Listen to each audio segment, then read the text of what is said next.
Welcome to Work It, Live It, Own It, a show that explores how to upgrade your lifestyle through life lessons, real estate, and entrepreneurship. Here's your hostess, SaCola Lehr.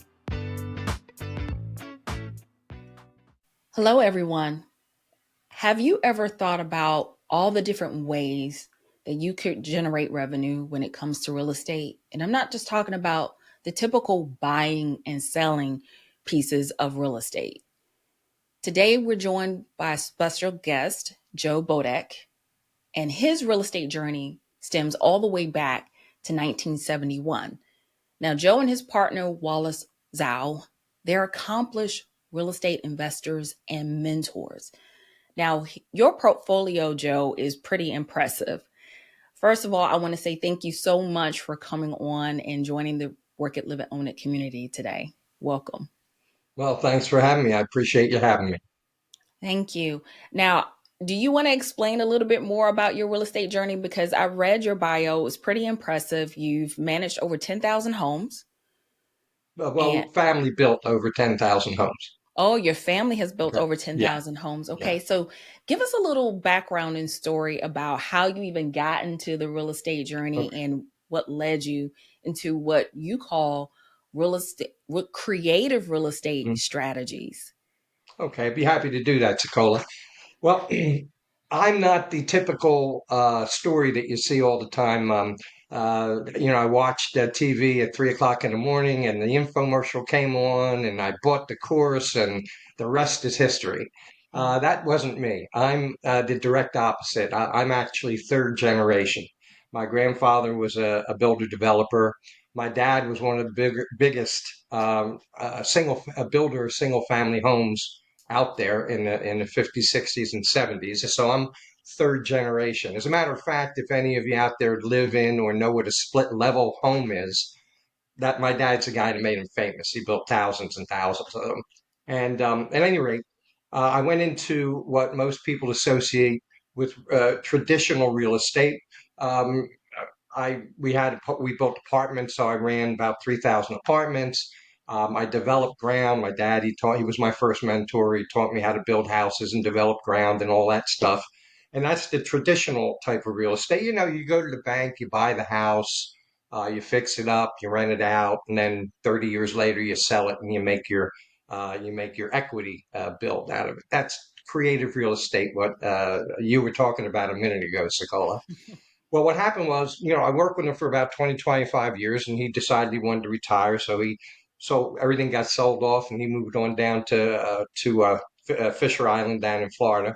And I decided I didn't want to continue to build homes for a lot of reasons. The banks were getting a little iffy at the time, and they were calling loans, and I didn't want to be borrowing money from banks and being in debt and having them and giving them the ability to call those loans and make me poor. So uh, I won't go into the whole thing of how it came about, but to make a long story short, I found some people that were doing quote unquote creative real estate, okay, Mhm. which is a direct opposite of traditional real estate. And I started to learn how to do it. I didn't think it would work, to be perfectly honest with you, because of my background in traditional real estate, but I did get involved. And 30 days from the day that I made my first offer, doing it creatively, something called a lease option, I wound up with a $10,000 check in my hand. I said, well, this obviously works. Okay. From that point on, I work with creative real estate methodologies. Lease options would be one, wholesale and sandwich lease options. Fix and flip was in there, where you purchase a house, you fix it, and you flip it for a profit, which is probably the biggest earner in terms of dollars per deal. Subject to, that means you're buying a property subject to the mortgage. Let's see what else would be included in there. Wholesaling, of course. Learned a little bit about funding. So there's about six different processes that my partner Wallace and I are very good at, and that we teach our students. And what makes it creative is that, and owner financing, which is another biggie out there. What makes it creative is the ability for you to negotiate with a seller for the best deal that you can put together in a creative manner. Whereas the opposite of that is you go to the bank, you borrow the money, you give the money to the owner, you own the house. And that would be your traditional. So I think that sort of explained a little bit of it to you, did it? It did. I'm still used to the traditional methodologies as a real estate agent, so I'm still trying to wrap my head around it. I'm familiar with some of the terms fix and flip, of course, and wholesaling, and there are different variations of lease options, but we're going to delve into this a little bit more, if you don't mind, Joe, because I No? have listeners who want to branch into real estate investing. One of my friends who is an entrepreneur in London met with a lady, and the lady bought a property, investment property, over lunch, and came back and said, "Oh, I just bought an investment property." And she was like, "Look, I'm over here in London, but one day, what if I want to buy an investment property in the United States?" So we're going to break this down for the listeners today. Now, you've Sure. also mentioned a term that I'm not even familiar with, I've never heard before, and that is real estate transaction engineer. Joe, can you Mhm. explain what does a real estate transaction engineer? What do they do? Absolutely. What Wallace and I are teaching people is to become a real estate transaction engineer. And here's why. What most people that come into this business do, at least in my 50 years of experience, is they will come in. Normally, they'll come in wholesaling. That's where they usually begin. It's the easiest, it's the quickest. And for our example, we use wholesaling. And they'll come in and they'll be doing wholesaling.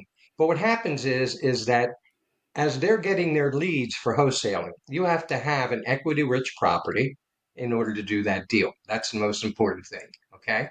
And if it's not equity rich, or there's not enough equity in the property to make it work as a wholesale lease option, what most investors do, including myself, before I figured this out, we throw that lead in the trash.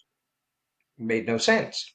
Well, one day I'm sitting here and I'm doing a bunch of wholesale deals, and I happen to look at my trash can, a pile next to my trash can, because I never threw my needs away, but I kept them near the trash can. And I saw a pile that was about that big. And I said, well, wait a minute, something's wrong here. Okay. I'm throwing all this money into the trash can simply because I can only do wholesaling. Maybe we can do something different with those. So what I did was I started to investigate fix and flip, owner financing, all the things that I mentioned a little earlier, and I found that yes, indeed, I could go. I had willing sellers. They just didn't want to take my low offer, or there wasn't enough equity in the property to do a wholesale deal, but they wanted to move the property. So I would come back with them with owner financing or subject to or lease option or whatever it was. And now I wound up taking a bunch of those dead leads and turning them into cash deals.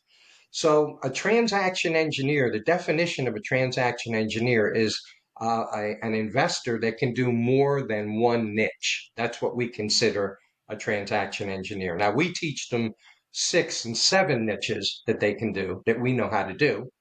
But as long as they can do more than one, we consider them to be transaction engineers. So that's what that is. Okay. Now, how much cash flow does a transaction engineer need to start off with? Well, here's the beauty of the whole thing. When you're working in creative real estate, uh, upfront money is not necessary in many of the cases. In wholesaling, we never use upfront money. In lease options, we never use upfront money. I've done hundreds of lease option deals over the past 30 years or so. I've never given anybody any money up front because in creative real estate, what most people are looking for is to get out from under a problem. They're not worried about cash. For example, they bought another home. They can't get rid of this old one. They're paying 2 mortgages. It's choking them to death. They're more than happy to say, please take this house, even if there's equity in it. Take the house. I can't afford both mortgages. It's going to bankrupt me. So they don't want money up front. And there's many other examples of why they wouldn't want money up front, because what they're trying to do is they're trying to get debt relief. They're trying to get out from under a problem. So it's very rare that you have to give money up front. When you do have to give money up front, like for example, if you're doing owner financing, in many owner financing deals, you'll find there's some cash that does change hands between buyer and seller, but it's very, very minimal. It's not like you have to come up with 100,000. You probably get away with it for $5,000 or $10,000 as a goodwill gesture. So the answer to the question is that to do creative real estate, in many instances, you need no cash credit to get the deal done.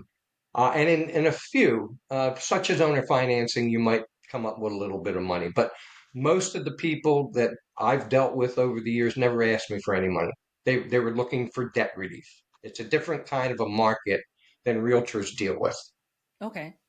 So, what about those who may question the legitimacy of real estate transaction engineer from a legal and ethical standpoint? Can you shed some light on the legitimacy of real estate transaction engineer, and are there any ethical considerations that may come with that role? Because with realtors, we're held up to a standard. If you're considered or called a realtor, you have to go through a code of ethics course. Mhm. Can you shed some light on that standpoint? Sure. I would say that there's some shady people out there. I'm quite sure. Okay. Um, when we do a deal, we're more than happy to take it to your attorney. We don't have a problem with that. Okay. Mhm. We're not under a code of ethics as a realtor would be when they go to work as a realtor. Um, for us to cheat somebody, word travels fast in this day and age. You're not going to last very long. Right. It'll be a day or two and they've got you. Okay. Okay. So that in and of itself keeps those of us that are sane that, understand you can't, with the internet, you just can't go ripping off people. Right. We don't have a problem with that. Are you going to find some people out there that will do it? Yeah. The cure for anybody listening, if you get into a creative real estate deal, go get your attorney. If the person you're dealing with says, "Oh no, you can't go to an attorney," you go walk away and go somewhere else. Okay. Okay. So there's no problem in checking what we're doing. Now, the only caveat I would give to that, SaCola, would be go to a real estate attorney, Okay. somebody that deals with investors, knows how investors work. Now, I was a realtor. Okay. I trained realtors at one time. Okay. And, we're not trained in creative real estate. That's just not what we're trained in. Realtors are salespeople, and they're very good at it. Okay, and they take it to the house, they do the paperwork, they answer your questions, they get you financing. That's their job. Okay, they're not trained in the kind of work that we do. Okay, so don't go to a realtor and say, "Can you help me out on this creative real estate deal?" Because they probably won't know what you're talking about. Not because they're dumb or anything; they just aren't trained in doing it. Okay, go to a real estate attorney that deals with investors. That's all you have to do. You deal with investors. Yes, I do. Okay. And then whatever kind of deal you're doing, well, you're familiar with a lease option. Yes, I am. Okay. And that way you can make sure everything's going to be fine. On the whole, I will say, SaCola, I haven't run into many people in the business like I am that deliberately cheat. I have run into those that don't know what they're doing and have created problems. Okay. They didn't mean to do it. They just didn't know what they're doing because there's a lot of people out there that don't. So I haven't run into a big problem with people cheating people on purpose. I'll put it to you Mhm. that way. Okay. So okay, you brought up a great point. A few great points actually. Have your real estate attorney to review the paperwork Mhm. first of all for legitimacy and ethical purposes. And so if there are any red flags that may come up, a real estate attorney will identify those.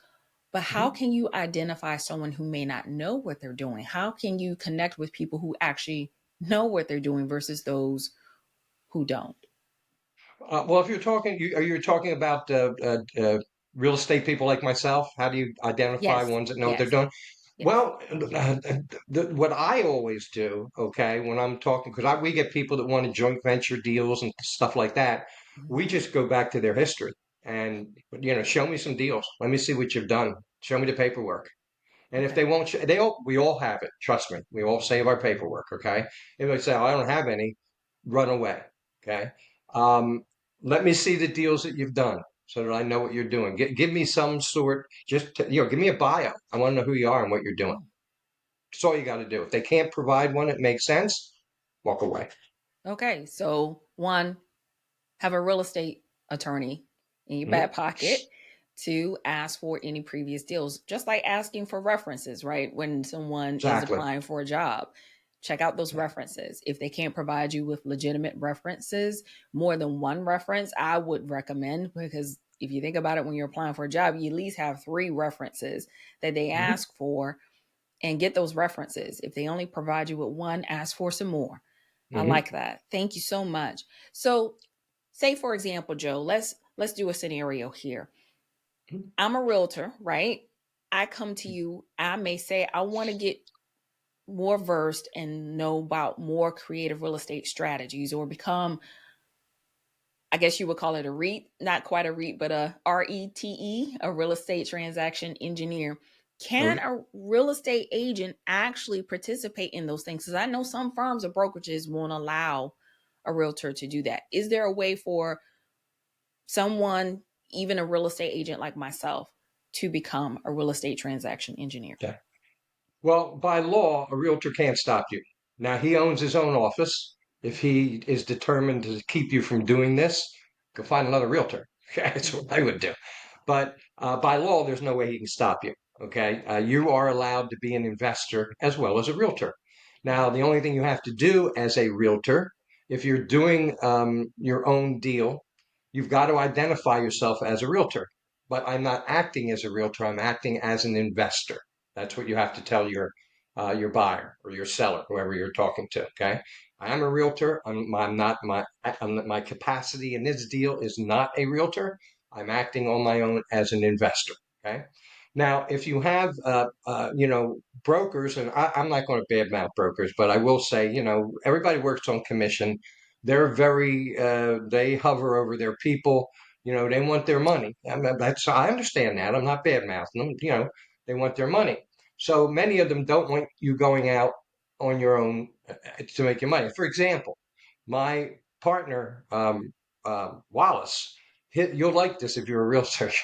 His first year in business. Now, remember, he came over from China, had to learn the language. I mean, worked menial jobs until he finally walked into real estate. Couldn't speak English great, but good enough to get by. He did almost $200,000 in income in his first year as a realtor, and he could hardly speak English. Mm. That's a guy that applies himself. You know what I mean? Right, right. Now, what he did was he lasted almost 2 years as a realtor. Why? He didn't like the fact that his broker was taking 30% of what he was making on these deals. He didn't like it at all. Okay. And he told the broker, look, I'm making a lot here. I'll give you a little bit, but you can't have 30%. Okay. Broker said no. He left, became a multimillionaire very shortly thereafter. If your broker wants a little piece, and you don't feel like looking for another broker, give him a little piece of what you're Mm-hmm. doing on the side. I wouldn't list the property with him and all that stuff. I'll give you a piece of my action, whatever you're comfortable with. If he won't let you do it, he says, no, we don't allow that in this office. One of two things. You can leave the office or you can do what I did. I never told him. I did deal after deal after deal. He had no idea what I was doing. So, and I didn't care if he fired me because I was making way more money working as an investor than I was as a realtor. So I just never told him. And nothing ever happened. I just obviously left because I was making a lot more money. So it's not against the law for you to, as a matter of fact, to be a realtor and an investor is good because you get much more credibility as a realtor. Okay. Even though it doesn't really matter because realtors aren't trained in what we do, Mm-hmm. just because you're a realtor, it goes right into your people's brains. Oh, yeah, he's a realtor. He must know everything. So being a realtor and an investor is a good thing, not a bad thing. Okay. But if your broker won't let you do it, don't tell them or just go get another find. There's brokers out there that'll let you do it. You just got to find them.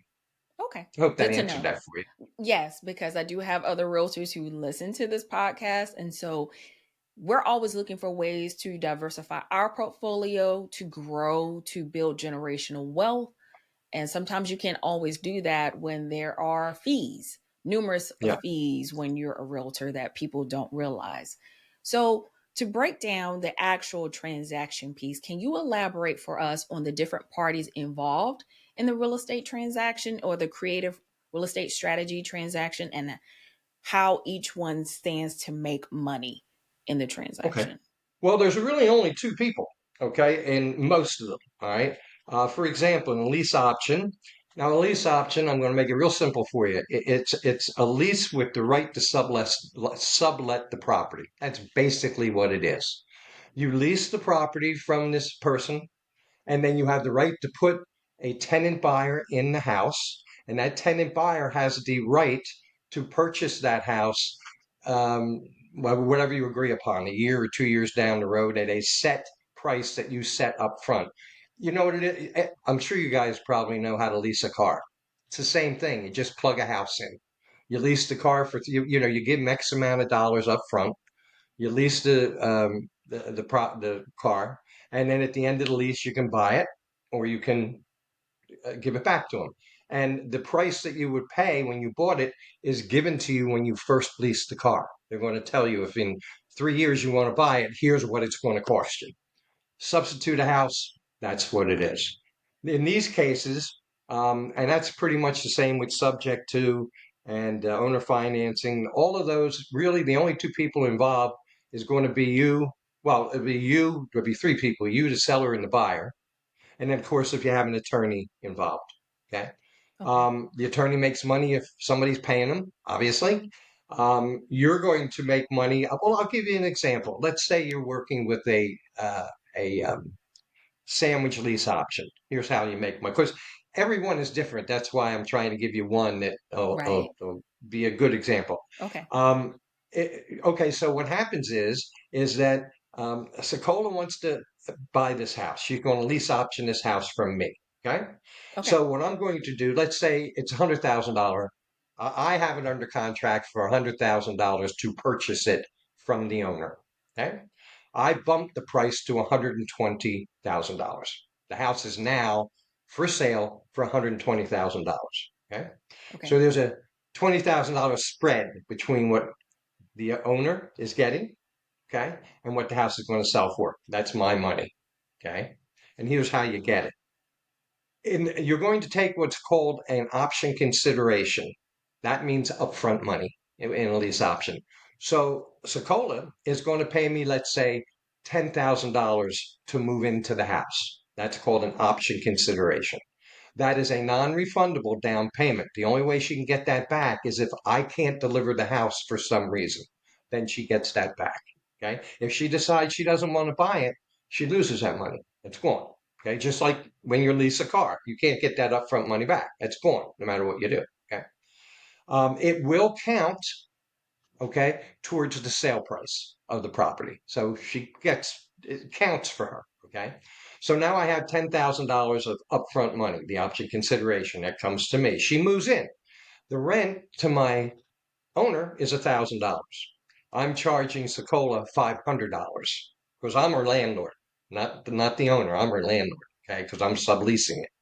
So I'm making a $500 spread every month, okay, in rent money because she's paying me 1,500 and every month I pay 1,000 to the owner.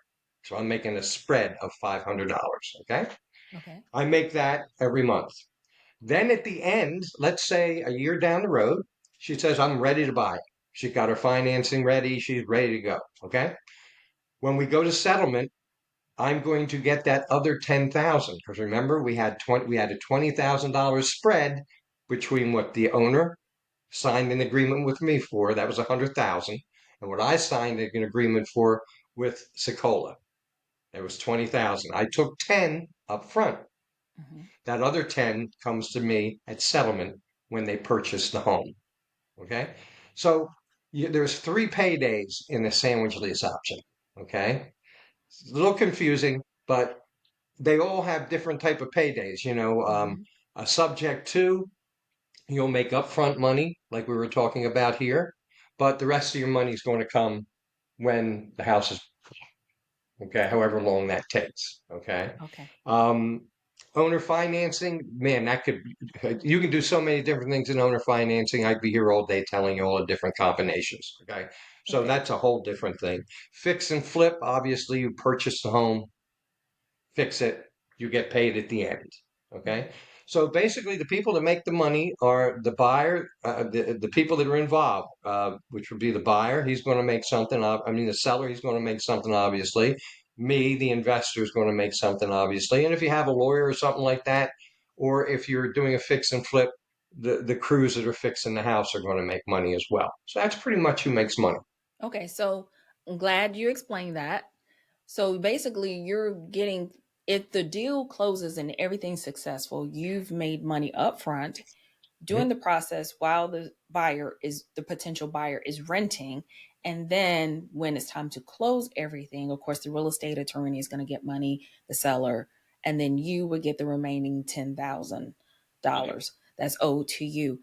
Okay, so during this process, though, if something happens to the home and there's maintenance that needs to be done, who's responsible for the maintenance? Great, Is it you, the great, investor, or the seller? great question. Great question. The way the contracts are drawn, the tenant buyer is going to take care of all the regular maintenance, removing the snow, cutting the lawn, fixing a leak in the sink. Um, if the kids come home and flush everything down the toilet, he's going to call the plumber to get it fixed. Now, if the heater blows up because it's old, the owner's going to take care of that. If the roof starts leaking like crazy, the owner's going to take care of that. The driveway gets huge potholes in it. Anything that the tenant didn't do or wasn't below a certain amount that you set in the contract, and I usually set it at $1,000. Okay, the owner's going to take care of. Anything over and above that, he's going to take care of. Anything below it, the buyer's going to take care of. So there's a division of who's going to take care of what. Okay, so everything's outlined in the contract. That's why you really need a real estate attorney involved to make sure everybody knows what's Hmm. responsible. Okay. Nothing wrong with that. Everything in the deals that we do, I don't know about anybody else. I can't speak for anybody else, but anything that we do, Mhm. everything is mentioned in that contract. Everything that we can think of, and if Okay. they think it's something else they want in there, if it's okay, we'll put it in. All right. Thank you. I like that. Thank you for giving us a real time example.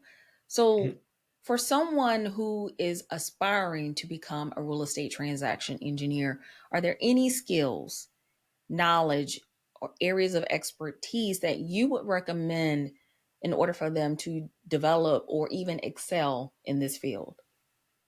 Well, I'm not what you would call the brightest bulb in the pack, so you don't need much to do this. You really don't.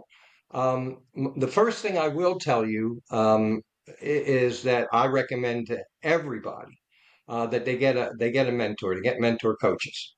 Okay, right from the beginning. I've been in this business 30 years. I still have them because I'm always learning something. I see something I don't have. If I don't have another example about my partner Wallace. How he became a multimillionaire was because every time he ran into a deal that he didn't know how to do, he would hire a mentor to teach him how to do it. That's how he met me. He wanted to learn how to do lease options, which is one of my specialties, and that's how we met. And he had these lease option deals. He didn't know how to do them. So I went through them and showed him how to do them. And that's how he became a transaction engineer. And as well, I did too. Anything that we didn't know how to do, we would go find out how to do it. Because it's kind of stupid to be out in the market and be throwing deals in the trash simply because you don't know how to do them. It's just that to me, the one thing my father taught me, who was a very wealthy, smart man, okay, never leave money on the table, period. Never, ever. Because if you do that, you don't know what you're doing. So the first thing would be to get a mentor coach. The other thing I would say is to understand that Rome wasn't built in a day. So it takes some time to learn these things. Now, having said that, okay, I did my first deal in 31 days. Yes, I had a background, but it was in traditional real estate, the complete opposite. For me, it was bad because I had to relearn everything. Okay, because no, you don't do anything in creative real estate the way you do it in traditional. For new people, which is great, you're learning creative real estate quickly because you don't have to worry about all this traditional stuff. Okay. So you want to get a mentor. You want to understand that doesn't necessarily happen in one day. However, I've had students that have come in here. I had a Susan that comes to mind. She did her first lease option, got a $10,000 check in 30 days. She did that deal. I mean, I walked her through it, but she found the property. She talked to the seller. She talked to the buyer. She, used me as a coach to make sure she was telling them exactly what to do. And I've had more than one student do that. So if you apply yourself, you can go very quickly. To me, there are no special traits that an individual has that makes them excel in this business. I mean, um, there are some things you have to do. I mean, if you don't like talking to people, you'll have to cure that. Okay, because you got to talk to people. If you don't like talking on the phone, you're going to have to cure that. Okay, see, because I get students, for example, that want to do their whole business through email and text. You Hmm. can't do that. You're talking about a person's house. Okay, Right. they don't know you. They, they're not going, certainly not going to trust them if you won't talk to them. Okay, they find out soon enough that that won't work. Okay, so there are things that you have to do that you may not do now, like talk to sellers, talk to buyers. You're going to have to find your buyers using various different methodologies, everything from posting onto social media to I have a program that I invented called the Ultimate Automated Lead Machine, Hmm. which briefly um, wholesalers, as we've already talked about, throw out a lot of leads. They don't know how to work with those leads. So what I do is I teach my students how to get with those wholesalers and say, hey man, you're throwing all this stuff out. How would you like to make some money? Let's do these leads together. We can joint venture them, or I'll give you X amount of money for them. And if I close them, you're going to make money on something you were throwing away. It's Okay. probably the greatest lead source that I've seen out there today. So I'm going to take a little credit for that. But so there's some things you'll learn, Hmm. but no, you don't have to have any skills to do this business. You really Okay. don't. Okay. Would you recommend someone who is going to get into this when you are mentoring and you're doing your coaching to actually set up a LLC, things of that Hmm. nature, to get your business side set up first, your back office part set up first? So you are a legitimate business, correct? That's what you Yeah, do in your program? but I have a caveat to that, Okay. SaCola. Okay. What happens is people come in,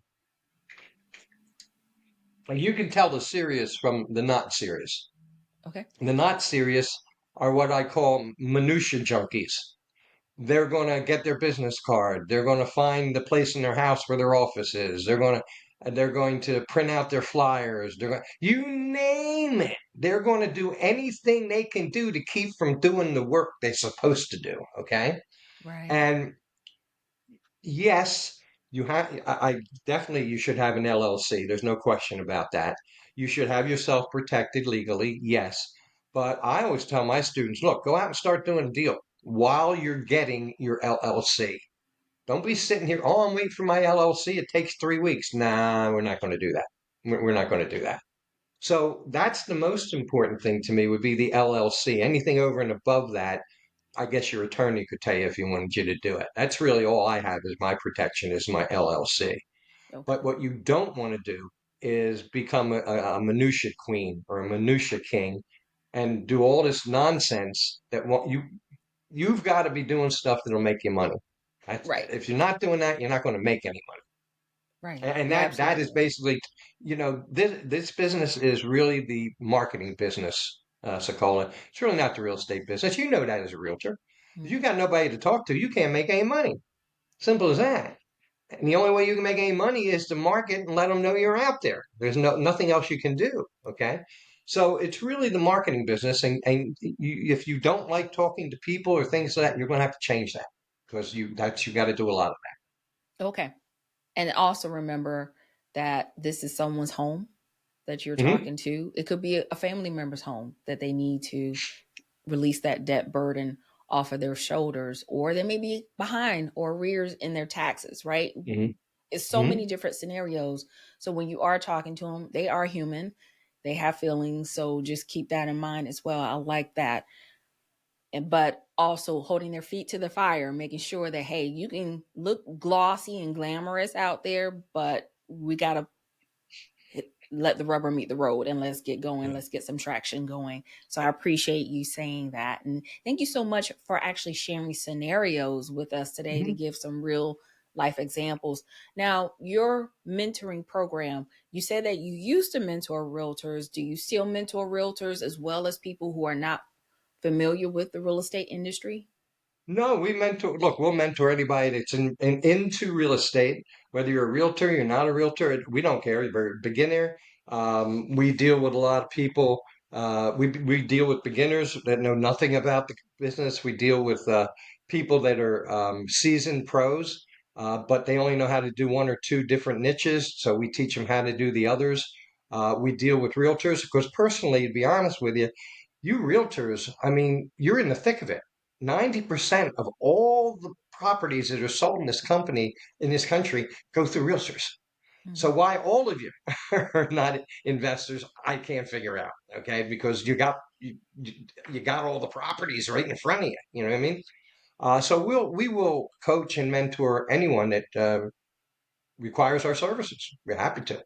Well, Joe, I'm definitely glad I met you because if there are realtors, and there's some realtors out there who want to focus and be niche focused by working with just investors, or they don't know how to get started to become an investor themselves. They think, okay, I could just buy properties and take out a mortgage and do some financing and do long term lease options Hmm. or buy Airbnb, but Hmm. to actually think outside of the box and think of other ways to be that middleman or that go between or that facilitator to bring a seller or buyer together. Like you just mentioned, a potential buyer together. There's so many different ways to do real estate. So I want to thank you for coming on, taking your time today to actually share your expertise, your over 50 years of expertise you and Wallace combined together. So thank you so much for shedding light on creative real estate strategies. And so I have some rapid fire questions for you, Joe, too, Sure. today. If Fire. you had a chance to sit down and have dinner with a historical figure, who would it be? A historical figure. Who would it be? Oh my God, this is tough. This is really tough. Um, I'm kind of an old guy. I probably want to sit with John F. Kennedy, to tell you the truth. Okay. Okay. Nothing wrong with He's that. always been somebody that if I could sit in the room with him for a couple minutes, that would be great. I think that's a good historical figure. Now, if is there anything, I know we talked about various stages in real estate, but is there anything that you wanted to do in life that you haven't tried yet? Oh yeah, let's see. The only thing that I haven't been able to do in life that I would like to try would be to probably be on stage with some of the best guitar players out there in a big concert going to town. That would I be what love I'd it. want to do. I love That'd it. be what I And I see the guitars in your background. I yeah, love it. that'd be what I want to do. I love it. Awesome. So thank you, Joe. If I'm going to leave all of Joe's information in the show notes, also on the blog on workitliveitownit.com. So be sure to check out Joe's mentoring program that he runs with Wallace. And if you have any further questions, we would love to hear from you about how to get started in the real estate creative strategies. And if you've learned of any other real estate strategies that you didn't hear Joe mention today, I would love to also hear those. Comment below and also leave me a message at info@workitliveitownit.com. But most importantly, keep dreaming, keep pursuing, and don't forget to work it, live it, own it in your everyday lives. Take care, guys.